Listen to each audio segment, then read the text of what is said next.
So we've got about 10 people in the room. Thank you so much for coming this morning. I'm JGoode, and this is Crafty Marketing, the Handmade Market Explored. And I'm going to go ahead and let these ladies introduce themselves before we get started on our topic. Hi, my name is Carolyn Kmet. I currently manage the Fire Mountain Gems affiliate program. We are one of the largest suppliers of beads, crafts, and supplies within the United States.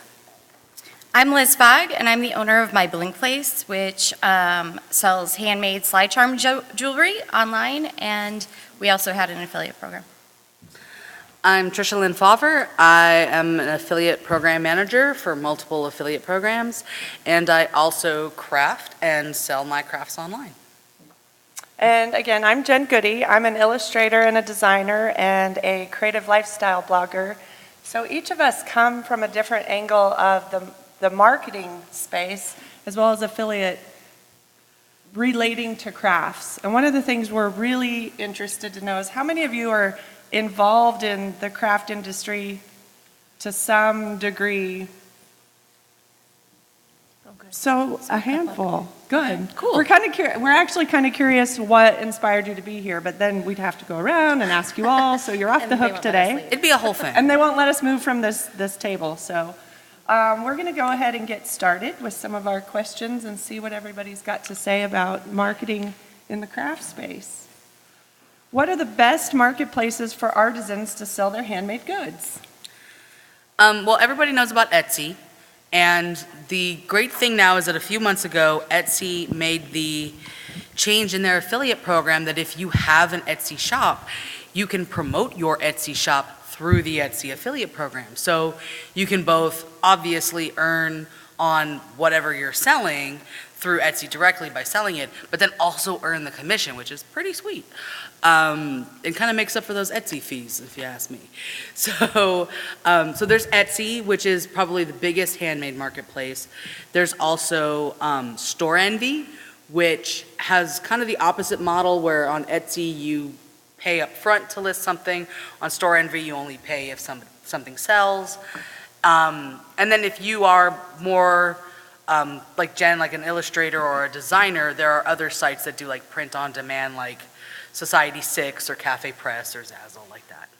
And the cool thing about a lot of these marketplaces is if you aren't a crafter yourself, but maybe you're an affiliate with a property that has a craft-related topic, a lot of times you can then promote other people's handmade goods or other people's handcrafted items as an affiliate. Right. Yeah, so, and just because even if you do make your own things, there are a lot of other crafts that maybe are more advanced that you don't do, that you could, but are comparable. So let's say, for example, I make wine charms, but I don't make wine glasses. And I've seen people that sell like really beautifully etched wine glasses or painted wine glasses. And I could easily, through the Etsy affiliate program, promote my own, wine charms in relation to, there's also these gorgeous, etched glasses from this seller, and make the commission on their craft as well, and use that tie-in. You could even tie that into a wine brand And I do. as an affiliate. Yeah, and I do. I offer, I'll send you a free this wine charm set if you buy from Original Wine of the Month Club, So yeah. Do either of you have any comments on marketplaces? Well, there's also Amazon Handmade, which is great if you're an artist and can get approved. They do have an approval process for you to be involved. I was able to get in while they're doing no fees, so it's just a percentage of each sale that I have. There's no monthly fee right now.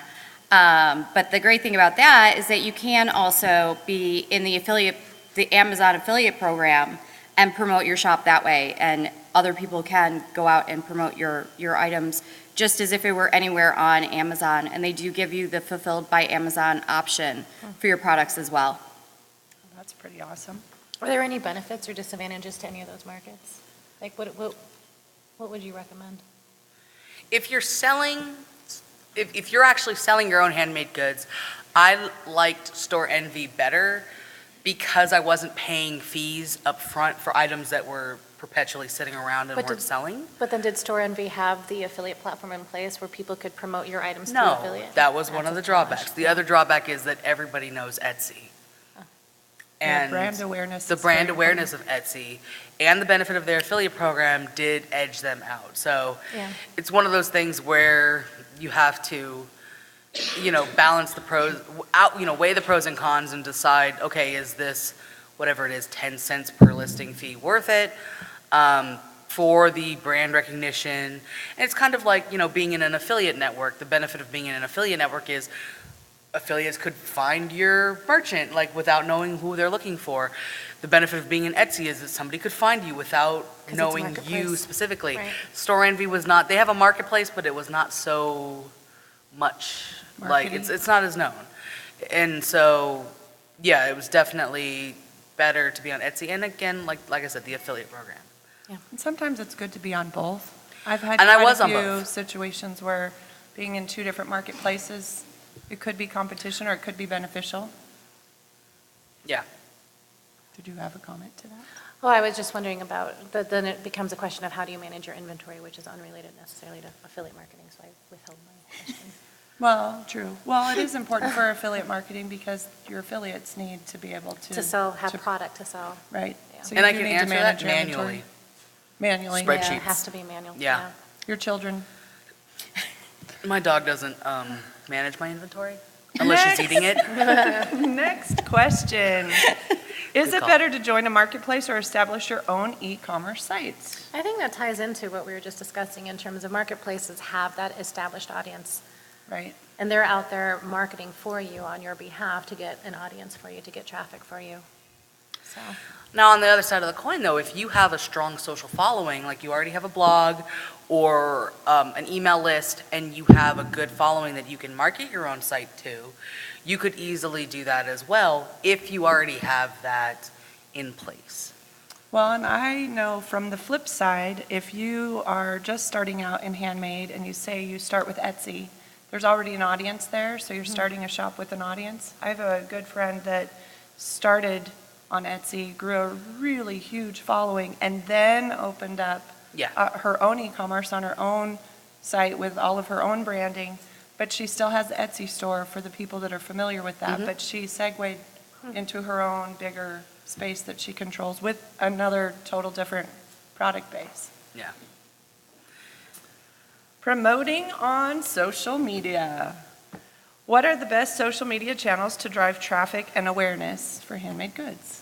I think, actually, so I think it's important here for everybody on both sides of the marketing equation to really understand that there was a significant change to Pinterest in May of this year. Originally, Pinterest said that you weren't allowed to use affiliate links on Pinterest. They made that change in May to allow people to go ahead and use affiliate links. And I think that's really beneficial for crafters because they already have a great following on Pinterest. You know the people who follow you on Pinterest are following you for ideas, and they're following you to be able to create and make things, and they're saving these links, and they're creating a scrapbook of inspiration and ideas. And at some point, they're going to want to find those supplies to do that particular idea. So of course, we should be able, people on Pinterest, they pin because they're they're providing a service, they're providing a value, so of course we should be able to reward them and commission them for that. Yeah. And definitely, it's harder with Instagram, Oh, but yeah. there's a lot of exposure with Instagram. It's good for Um, branding. Yeah, a lot of branding exposure with Instagram because some of the most popular shares on Instagram are, food, animals, and handmade, like, fashion accessories. So it's a huge market that you can tap into, especially if you can find the right hashtags to target.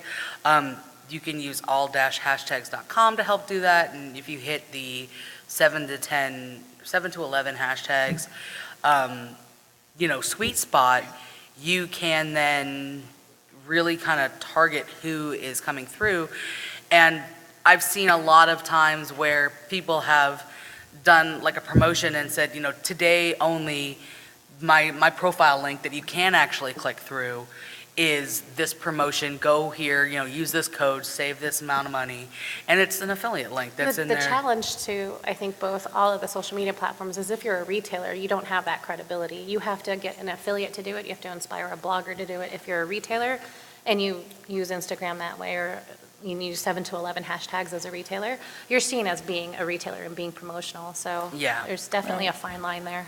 I think it depends on your followers, because I know that many of my sales for my particular line of products have come from Instagram as well as Facebook, but a lot of them do come from Instagram because they're looking and they see the blingy stuff and they're like, ooh, how do I get that? And a lot of the platforms for your own websites, I'm not sure about the marketplaces, now have plugins that support posting your item to Instagram, to Pinterest, to Facebook for you as a buyable link on Pinterest.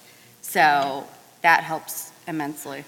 And I've seen people sell on Instagram where they literally say first person who calls dibs, it's theirs, and then I'll PayPal you. I'll Yeah. send you a PayPal invoice. I do have a question for you on Pinterest with the change. I know previously if you were selling your own product, not an affiliate link, but your own product, a little buy or a little sale. Oh, yeah. So I wonder if there's like a little icon that shows up when it's an item for sale.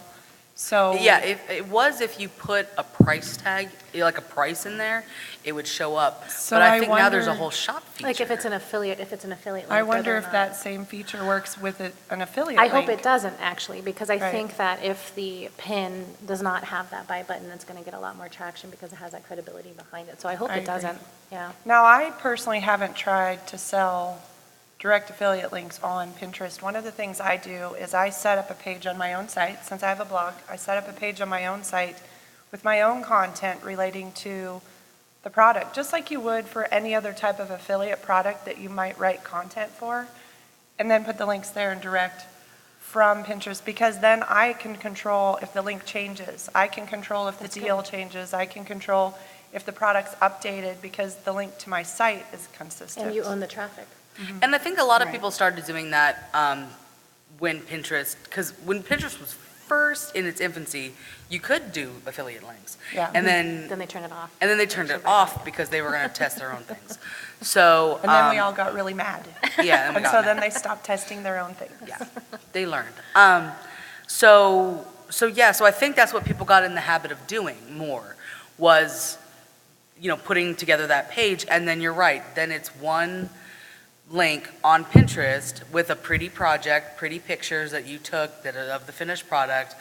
And then when they come to your site, there's all the, And it's hard The because you have to effectiveness. be able to walk the consumer through that entire process from inspiration all the way to purchase. Right. So if you go from Pinterest and you bring them to your site and then give them the details of the project and a list of all the supplies that they would need, and then walk them over to the retailer's site, I mean, it's a lengthy process, especially when Right. it comes to crafting, because, It can be tricky. yeah. yeah. And what I started doing on one of my own affiliate sites is linking to the product multiple times, because for one, you want to make it obvious that this is where you can buy the product, and then also just having that kind of multiple touch points. So originally, the way I had my posts formatted was, a brief blurb about what you were going to make, the list of materials, the instructions, and then at the bottom, I had resources where I put all the affiliate links to all these items.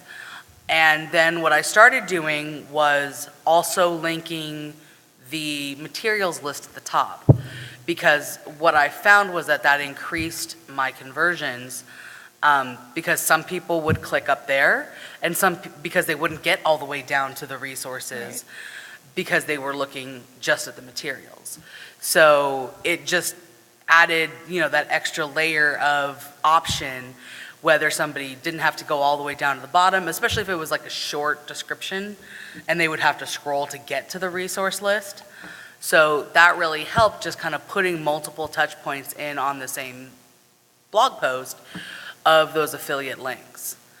From the retailer, so like, from the retailer standpoint of it too, you want to make it easy for affiliates to be able to create all those links, and then also for the consumer to purchase them. One of the biggest challenges, I think, with affiliates marketing for crafting is when you create a project, there's all these different supplies, and if you send the consumer to all of these different retail sites to purchase all those supplies, it gets to be a challenge.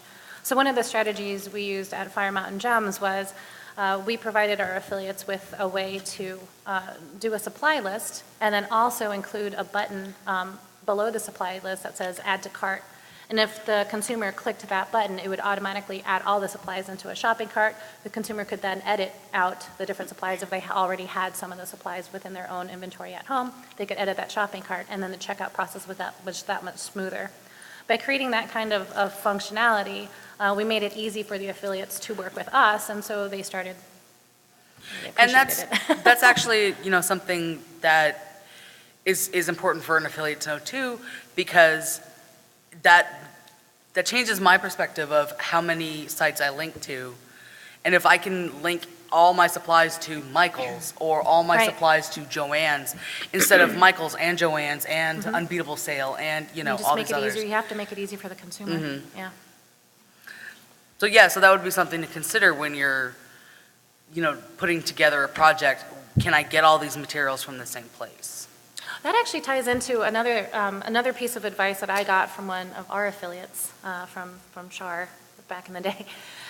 She mentioned to me that one way for craft marketers or for crafters to really optimize their revenue is not only are you selling that finished product, but you should also sell the supplies to make that finished product. So in a sense, it sounds like you're competing with yourself, but you're not, because they're two completely different consumer demographics. You have consumers who want to buy the finished product because they don't have the time or the skills to create it, and you also have people who don't have as much, disposable income, who would rather just make it themselves.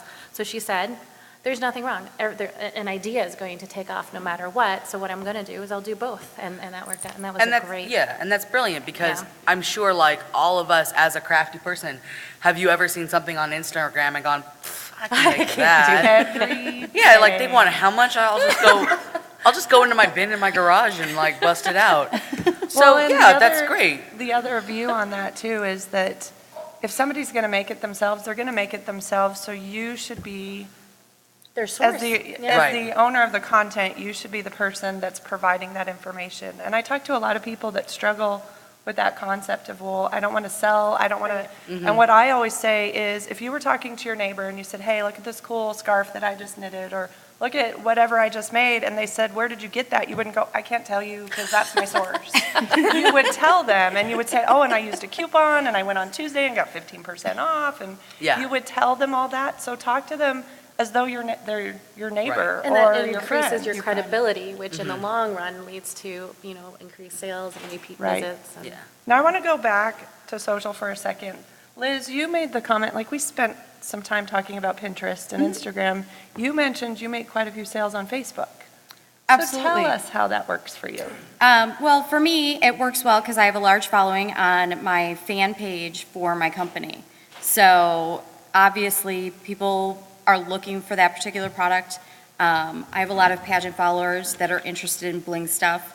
So they just watch, and you have to make sure that you're keeping that page updated, whether it's new products or just fun content to keep them engaged, because as long as their eyes are on your page, then they're going to see when you do post something new as far as a new product that they love, and then they're going to click through and they're going to buy it, or they're going to message you.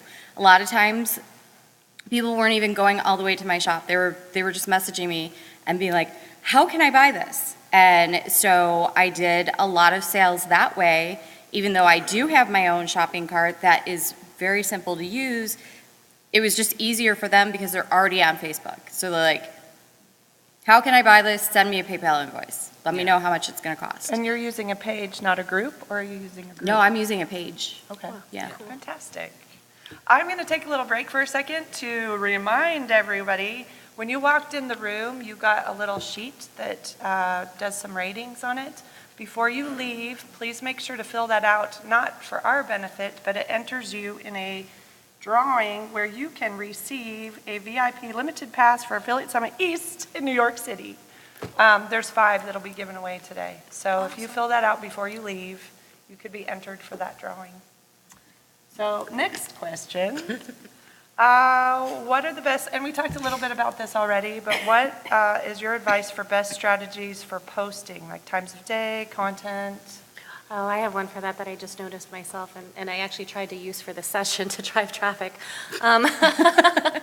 One of the ways that you can influence your social media traffic is if you post something that you know gets a lot of traction. So for me, my 3-year-old and my dog tend to get a lot of engagement and a lot of traction. Kids, So animals. my kids and animals, I actually did this You as should an have just put experiment. food in there too. I put a picture of my face one day and I tracked the engagement, and then I put a picture of my dog and I tracked the engagement. I put a picture of my daughter and I tracked the engagement. Put a picture of my dog and my daughter. I'm like, oh, that's the winning order. That's the winner. That's Money the winner.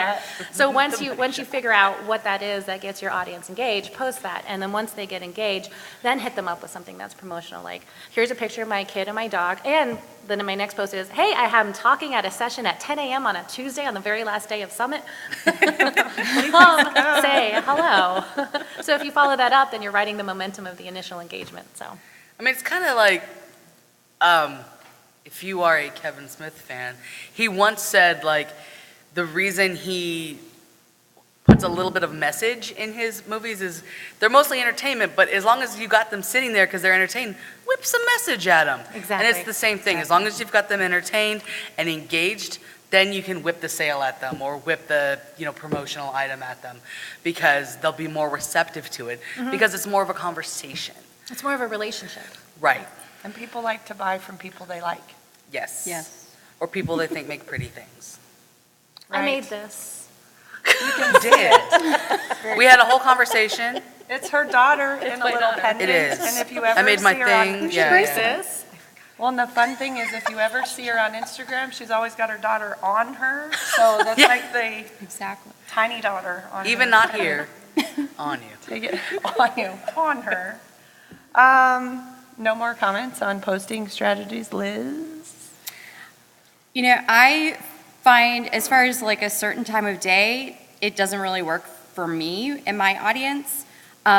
Just because there are some that are in high school, because I have a lot of teenagers that shop from me. That's an I have, the parents that are working. So really for me, I found that using different times of the day got me different audiences.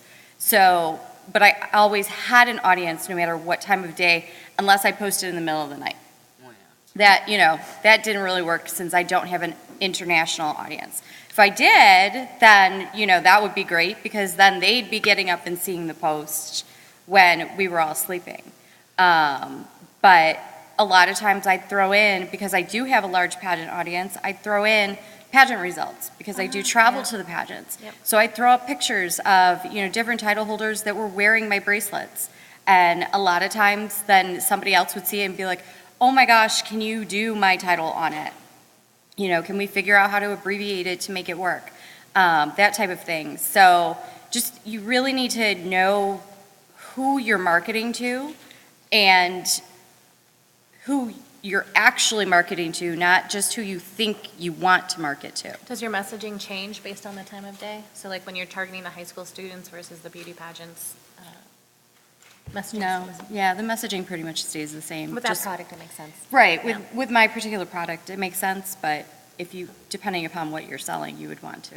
And don't be afraid to ask who your audience is. Yeah. And you can analyze all day long, but I've found, especially with creative content, you've got to ask. Like, I assume people follow me because I draw and I share drawings, but when I ask, they do all kinds. I asked right after New Year's, what are you planning on making this year? And my intent in that question was, what are you making? Like, I'm going to make new drawings or greeting cards. And I had a lot of people, I think you even answered. did. I had a lot of people say, More income. more income or peace. I had people say, I'm going to make more peace in my home, or I'm going to be more relaxed. And I thought, okay, I'm not quite sure how to tie that into illustration. Yeah. But now I know they're really stressed. Well, So I've the got to other start thing- promoting things that are Coloring books. right. Oh, right. I'm sorry I'm the so other- squeaky today. But the other thing that you achieved by that too is not only did you ask them to gather that consumer demographic data, but by asking them an easy question that everybody is going to have an answer to, you got that engagement Right. as well. Yeah. So it was like a twofer. And I do that about once a month. I'll ask, what are you making? Or what are you working on? Or please show me something that you've created. Sometimes it's crickets, and sometimes I'll get answers. What about consistency? Do you guys find posting consistently makes a difference? Yes, because then well, for one, I'm sure it helps with algorithms. Yeah. So on Facebook or Instagram, because they have that super annoying thing where they don't show you things in chronological order anymore, Yeah. it's harder to get in front of even people that follow you. There's lots of times where I've had to turn on post notifications on Instagram because all of a sudden I didn't see anything from you or you, and it was like, You wait. always see my stuff.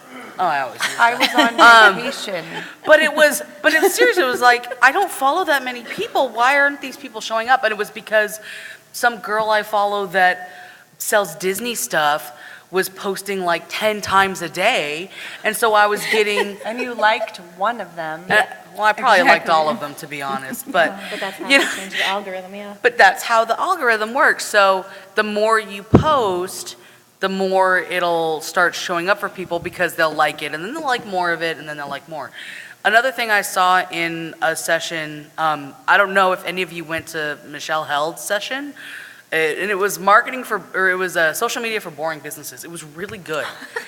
It was awesome because I learned so much that could apply to just all social media. And she was saying, like, for Facebook, if you have a page, you should use the internal scheduling tool instead of using another tool like Hootsuite because it affects the algorithm. Yeah. And they favor that. So that's a little tip. You should remind people to turn on post notifications, both on Facebook and on Instagram, especially if, like, it's a sale kind of, if you're doing a flash sale on Instagram. Like, I've Okay. seen a woman who sells her own, like, jewelry and brooches, and maybe every other week she'll have a flash sale where she is posting rapid fire, like 20 different images, like 10 minutes apart Of in the the same evening. product or different products? Different sets of products. Okay. And she does the, put your email in a comment and I'll send you a PayPal invoice. And she sells that way. She sells out of her stuff. So, and it's just the consistency. She also posts something every day. And I think, you don't have to start out posting 5 things every day. People will know the sincerity too. You can't force yourself to post. Right. If it's junk, then it's junk. It's better Exactly. it's better to post once a day. And that's not that consistently hard than either. 5 one day and Mhm. skip 2 days. And Yeah. Yes. It's better to be consistent.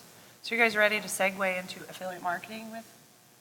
Well, yeah. Wait, what's affiliate marketing? What's affiliate? I've never heard of that. What? I've never heard of that. So I'm curious, how many of you are using affiliate marketing in conjunction with the craft space to any degree? So a few handfuls. Yeah, Heather, you got to raise your hand, yo. Dollar Store Crafts. Dollar That's Store Heather, Crafts. man. We were just called talking her about out. you just this talking about morning. Not So- putting you on the spot. The official question is, should artisans or crafters, makers, use affiliate marketing as an additional revenue stream? Should they? Absolutely. Wait, what do you guys think? Yes. Exactly. Why not? So, Liz, I'm going to call you out because Trisha always answers, so you're going first. Tell us, what do you think about that? Should we Well, be using- absolutely, and I think we've already touched on it a little bit as far as talking about, supply lists in your blog posts. If you're, if you're talking about projects, make sure you're linking to those supplies because, like we said, they are going to get the supplies somewhere. Whether they already have them or they need to pick some up, they're going to buy it. And chances are, if you have it in front of them, they're not going to bother to take the time to run to Michael's, run to Joann's, run to Hobby Lobby. They're not going to run to their local store. I know, personally, I'll click on the link and I'll buy it because I don't want to have to deal with the traffic. I don't want to have to deal with the crazy people out there. Just let me buy it. So you're making it easy. And the other thing about that too is I agree because if I go into a Michael's or a Hobby Lobby, Spend a lot more. oh my God, yeah. Now, see, Or you I'm get gonna- distracted and you're like, oh, shiny, sales. And it's like, that's all good sometimes if you need inspiration. But if you're like, oh, I really like this project, I want to make it, Yeah, like just click and having buy. the more targeted. Crafters Now, are- I'm the opposite. I live in the middle of 3 different Michaels and 2 different Joannes, so I'm at the store. I go for inspiration, I go to check other things out. But one of the things you can do, especially if you're in an urban, if you're selling to urban residents, is take advantage of the concept of buy at home, pick up at the store with any merchants that offer that. Yeah. Also really look at products that you can complement with your handmade goods that aren't as easily found driving to your local store, or that are cheaper if you have it shipped. So sometimes it's more convenient to go, run down to Walmart, get the glue, come home, but it's not as convenient to go buy the special vinyl I need for my Cricut machine. Oh my Or gosh. the t-shirts at a discount rate because I want to make the cute t-shirts that I just saw a Right. tutorial for. Well, the other thing too, like I think craft consumers tend to be very spontaneous purchasers. If you see something that you want to make it right now. You don't want Yeah. to put it onto a list I'm that not you have gonna to wait remember for to bring Prime. with you. Yeah. I'm not waiting Yeah. 2 days to make it if I want to make it right now. So- But take advantage of that. Like Target even sells some craft supplies and they have a buy on their site. Go pick it up at the store. So you actually get that affiliate commission if somebody makes that purchase. And while they're there, they might go and buy some other things. You're not going to get credit if they do it in the store, but online you. Then Yeah. that's one I of mean, the- and Walmart Right. has that too. Yeah. Dollar Tree has that too. Where you buy and pick it up at the store. Yeah, and That's it's free awesome. shipping because they're shipping the out store. all kinds of stuff to the store. So get to know your retailers that you're promoting too. Make that a little bit of a convenience based on your readers. And even some of the craft, like Michael's or Joann's, they still have online-only products. So if you can find a product that's online only to feature in a tutorial or a Or craft the that you're coupon doing, they need might be online. or the only. online coupon, yeah, then that's another hook to get them to buy online rather than jumping in the car and going down to Michael's. But that Yeah. right there, I mean, shows you how much affiliate marketing has changed over time. It's just Right. consumer behavior has changed. And we're no longer just buying online expecting to receive it. Now, a lot of our behavior is buy online, pick it up Right. today. For convenience. Well, and Liz, you touched on something that I've talked to a lot of people about, the idea of if you've got a supply list, make sure you link to it. One of the things that I've heard that can be an issue is then I got to go through all my posts and link all the individual products, and that's a big task. I don't have the list of tools right now, but there are tools that can help you with that, where you can pick a keyword that anywhere throughout your site, it's going to put that affiliate link in there. I use it for printer, I use it for the glue I want people to use, and so I put it in once, and my entire site then has links for the product I want to be promoting. And another idea is if you have, say like you're doing knitting projects, so you know you're always going to have yarn, you can make, Brian Littleton calls it a money page, where you create a page that talks about your favorite products, and in your post you link to that. Say, you put a link on the tutorial that says my favorite products, you click to it, and then there's all your money links on there. So you're not having to go through, say, 200 pages It's to redo the same supply idea of list. having like a resource page where you have a lot of links to, other things. All my resource pages on my own sites they're all affiliate links. Because, and it is, here's where you can, like, for example, like I have a site that's Girl Scouts. So I have, things to do, and it's got links to like Legoland and SeaWorld and, Madame Tussauds, like any kind of places to go with your troop and, things to make. And then there's like Michael's links and Joann's links and, and then the travel links and the places to go, like, so if you just kind of know who you're talking to and what kind of buckets to put them in, like I think those work well too if you do always like kind of link to the resource page. Right. Just having it in the header isn't enough anymore. Right? Give them a little more detail. Yeah. Liz, in my notes, you talked about ebooks. Yes, so great thing is if you're putting out a book, if you're an author or say you're putting together a book of projects, if you're selling your book on Kindle, you cannot include affiliate links in it. So you would want to include links back to a page on your site, which would have your affiliate links. So say you have a project and that same project is hopefully on your website so that you're getting, the traffic there. You would then link back to that post so that people could grab the affiliate links to purchase it.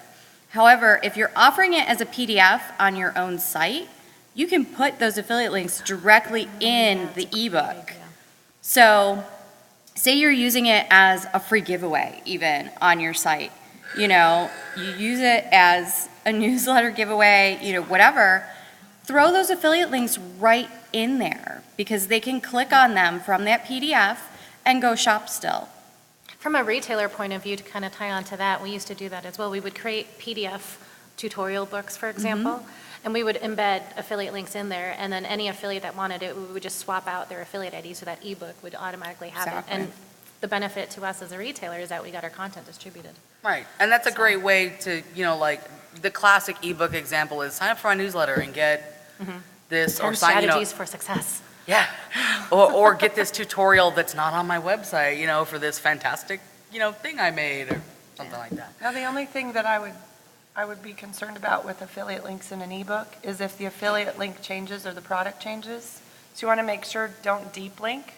Right. Stay more at a category level or a front page level with your affiliate links, because if, say, like you've got Drop the product, yeah. beads that no longer available, Or you could you don't use want to end up with a dead affiliate link. Yeah, if you have WordPress, you could also use a plugin called PrettyLink. And with PrettyLink, you can basically make your own branded short URLs. So like on one of my sites, it's, sitename.com/scissors, and it links to whatever scissors. And I've had to change those links when they went dead or that kind of scissors was sold out or. And so if you do that kind of thing where you have, mycraftsite.com/seed beads, then even if the retailer shuts down or they stop working with affiliates in your state, You can switch the. you can switch switch that link on your end, and then that link is always fresh in that ebook, whether they got it from you yesterday or they got it from you 6 months ago. Right. Well, that ends the question segment of our show. And we have just under 20 minutes, so. If we you can- ask a question, we have free drink tickets. We It do. could be any question. It can be related to affiliate marketing, or it can be related to. My suggestion wearing. was jelly beans, Well, but they said not to throw jelly beans I at do the have one audience. more thing to add is that you don't have, we talked a lot about being crafty yourself and selling your own stuff. And I just wanted to kind of remind that Etsy has an affiliate program. It's an affiliate window, and you can promote other people. You don't have to be crafty. Craftsy Their craft education. is a craft education merchant, and they have a program in Share Sale. So you can capitalize on this market because how much were you saying? You found an article? I couldn't find the exact number, but last I heard, I think the craft industry is a $30 billion a year industry. So- And the Craft and Hobby Association trade show, which I've been going to for about 6 years now, is a 75-year-old trade industry trade Organization. organization. So, and right now it's on the upswing. As the economy goes down, people are doing things at home. So it's something that they can enjoy without having to go on a Disney vacation. They make Disney things at home, or Yeah, and the they millennials make are their trying, handmade. they're more into reusing stuff and upcycling. There's a lot of opportunity to make money in craft without even being the one creating the craft. So it's important to note that you can promote other crafters and you can support them and the whole shop local thing around the holidays or shop Right. small works as well. And there's plenty of craft supplies like big ticket items. Like, do you know how much a heat press is for heat transfer vinyl? It's ridiculous. It's like $400. A Cricut You is. don't need one. I know. A Cricut is $200 or $300 depending on which model. So there are these coveted you may not think high ticket items when you think about glue sticks and most craft things, but there are some high ticket craft items that you could also promote And it's for a those consumable- wish list. It's a consumable industry as well. So people make, and then they're out of supplies. So they've got to They gotta go buy get more, yeah. More supplies. So I think we had a question. Yes. Questions? Do we Please have go- a mic that we can? The mic is up there. For the sake of the recording, please go to the mic. Hi, Jen, Carolyn, Liz, Trisha. Oh, hello. I have a question. Those are our names. About, Those are yeah. I have Thank a you. question about reaching out to the end market crafts and markets on Pinterest and Instagram. And the best means to do so, I didn't hear that last part. The best means to, to reach out to them, to find a list, like these are the top 10 and end market the crafts and top hobbies 10 and all like that. craft brands? Yeah. Is that what you're talking No, about? the people actually running those channels. The artisans, like Yes. the crafters. Okay. How to That's- reach out. And the best means to reach out to them. Well, the nice thing about Instagram is that they are now rolling out the business accounts. And so more and more people, if they're finding that most of the things they're posting are businessy, they've been switching to these business accounts, which gives you a contact link in the profile. And they can put in their email address. So it'll give you an email address. I would say the best way to find those people would be to use a site like all-hashtag to find the hashtags you want to look for, and then search for the hashtag and see what's trending. And then that'll tell you kind of who you should look out for. And if they're trending, they've probably already gotten on the business profile bandwagon and have a contact button in their profile that'll give you their email address. The other way that you could go about it too is once you've identified the people that you want to promote you, I would just start retweeting, resharing, helping them, and they'll notice that you as a retailer have helped them out. We do that at Fire Mountain Gems. We do that with some of our bloggers as well. So if a blogger does a post for us, I just actually literally go over to my social media team and say, hey, can you help boost this affiliates page? And the reason why that works is the affiliate appreciates it because we are trying to promote our affiliates as well. And the social media team appreciates it because we're giving them really great quality content that our affiliates have built for us. So, Excellent, thank you. You're Thank you. welcome. Give that man a drink ticket. Oh, drink ticket. I'm going to give everybody a drink ticket. I got so many. You're going to be Oprah. No, I got to look at all these. Does anybody else You get have a a drink question? ticket, and you get a drink ticket. I don't need a drink. Somebody don't gets my need drink any ticket. Dude, we have our own. I have my own sheet of them. We told them we were gonna sit and be nice. She's off wandering. No, you were told to sit and be nice. That might be true. Buck, do you have a question? Not really. Oh, darn it. You do? Oh, that's fantastic.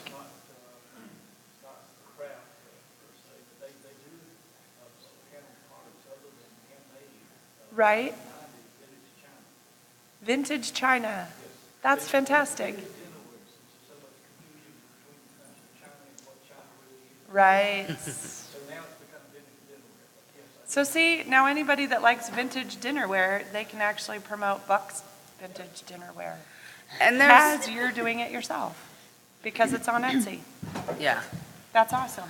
And that's, and that's a good point that on these kind of platforms, there's not just there's also the supplies, and there's vintage supplies too. Right? So a lot of times, if somebody sees this great pin for some upcycled project, and they're like, well, where the hell am I gonna find like this crazy metal TV tray from the 50s? Search for it on Etsy. They have the affiliate program. Search for it on eBay. eBay has an affiliate program too. Right? And you can use those kind of things to get those kind of more random supplies. Or I've seen a lot on Etsy, really old out of print, really old out of print like cross stitch patterns, pattern books. Or, my friend got like Afghan patterns and things like that. So there's a lot of, again, that kind of supply or adding to the project aspect of it. You can get a lot of downloadable stuff on Etsy that are cross-stitch patterns. There's a ton of cross-stitch patterns Right. on Etsy that you could then turn around and, But you got to link to the And search link to results them. page, not to the individual product. right, yeah. Another cool thing you can do, and Cafe Press is not handmade, but I sell a lot on Cafe Press as a designer, and you can do it with Etsy as well, is make friends with other shop owners, other Etsy shop owners, or other Cafe Press, whatever, Yep. and cross-link each other. Like, you're both going to win. So if you have a shop and I have a shop, and I'm promoting my shop and my product on my site, but I link to yours, If they don't buy mine and they buy yours, I'm still making a commission because I'm getting an affiliate link. Yeah. And then you're selling. So do some of that tribe sharing amongst yourselves as well. If you've got, we have 15 minutes. If you've got a store of your own, because, and a lot of them, I know Etsy, you said Etsy just opened it up. So if you have a shop, you can be an affiliate. Right, but it didn't used to be that way, and Cafe Press isn't that way, right? Cafe Press is that way. A lot of them will say no in the beginning because I they know don't want you Zazzle to is double too. dip. They don't want That you you to get can't link to two, your No, you stuff. can. Oh, 2 bits of commission, but now they're adjusting that. I know Zazzle, you can link back, you can affiliate link back to your own store too. Yeah. They actually encourage it. Yeah. And look at some of the retailers that also, like I work with Cricut as well, and I make projects, and then I link to the project supplies, but I also link to other projects that are similar in their marketplace, and I earn a commission that way. yeah. And there's a lot of, we talk about the posting strategies. You could do a lot of, if you don't like, if this seems too hard for you, go check this out, and this is a lot easier. Or, kind of cross-related things that you can then link to. Duplicate for other purposes, too. If Right. you make something for Christmas that people love, see if there's a variation of it for Valentine's Day for that same audience. Right. Gosh, what was I going to say? Something about the Zazzle, I don't remember. About the Zazzle. The Zazzle. Welcome. Thank you. You're Thank you for the welcome. question. Yes. Any other comments? I feel like it's Friday and it's almost time for school to get out. Like, I know. Summer don't vacation. forget, please don't forget to fill out your little rating sheets. Maybe we can just stay here for We can stay here and for answer the next- questions. Answer or questions if they want to come up. If you want to come Yeah. up and answer. Oh, we can. We will be right here for the next 8 minutes if you would like to ask us any questions. Because we understand not everybody wants to come up to the mic and ask questions for everybody, And I so- literally did bring my knitting. And thank you very much for coming. Yes, thank you. Thank you.